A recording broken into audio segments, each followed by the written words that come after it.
February 28th, 2026, 8:10 in the morning, Tehran time.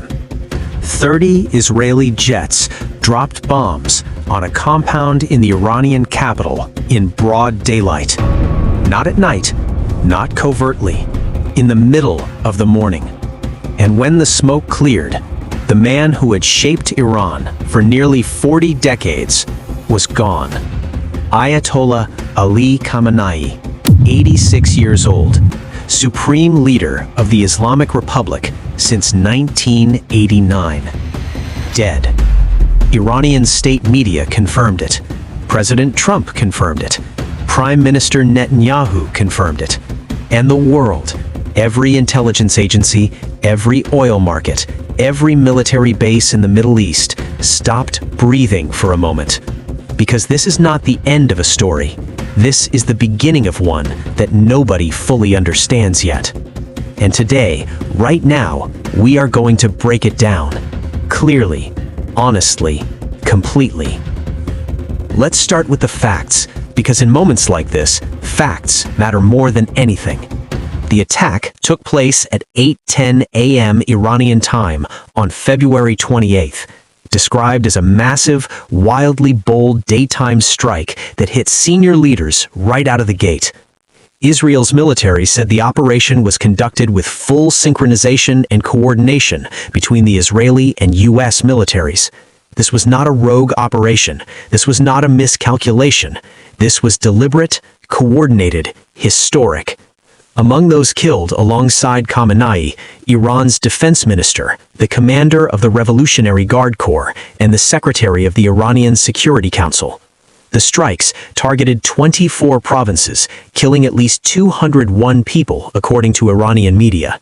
Also targeted President Masoud Pezeshkian and the Armed Forces Chief of Staff. Think about that for a moment. In a single morning, the supreme leader, the defense minister, the IRGC commander, and multiple senior officials.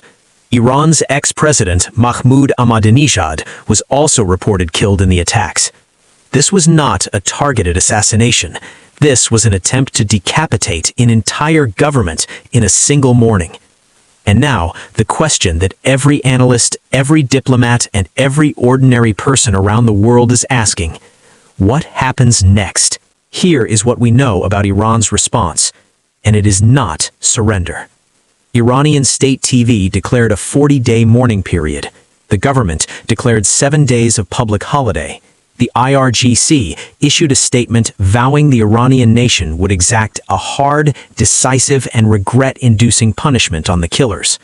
Press TV reported that the most devastating offensive operation in the history of Iran's armed forces was set to begin, targeting Israeli-occupied territories and U.S. bases across the region. The IRGC said it had already launched strikes on 27 bases hosting U.S. troops in the region, as well as Israeli military facilities in Tel Aviv. Explosions were reported in Qatar and the United Arab Emirates. Security alerts went active across multiple countries. This is not a nation preparing to negotiate. This is a nation preparing to fight. One senior official who survived, Ali Larijani, made Iran's position unmistakable. It must be made clear once and for all that the Americans cannot bully the Iranian nation. He also said Iran had assured regional leaders it was not seeking broader war with them, but would continue targeting American military bases. That is a very specific, very deliberate message. Not surrender, not chaos, a calculated, directed response. Now, here is where it gets genuinely complicated. Khamenei had no officially appointed successor. The position of vice supreme leader was abolished in 1989. Under Iran's constitution, an interim council assumes power while the Assembly of Experts, 88 Islamic clerics, selects a new supreme leader. That interim three-person council consists of President Pezeshkian, the chief of the judiciary, and a jurist from the Guardian Council. But here is the problem. Iran's constitution calls for the assembly of experts to choose the next supreme leader, but that process may not be possible in wartime. The country is under active bombardment, senior officials are dead, the chain of command has been deliberately targeted. The Council on Foreign Relations put it plainly. Taking out Iranian Supreme Leader Ayatollah Ali Khamenei is not the same as regime change. The Islamic Revolutionary Guard Corps is the regime. Read that again. The IRGC is the regime. And the IRGC is intact. The IRGC is insistent on appointing a permanent leader swiftly, which tells you everything about who holds real power right now. This is not a vacuum waiting to be filled by peace. This is a vacuum being filled by military command.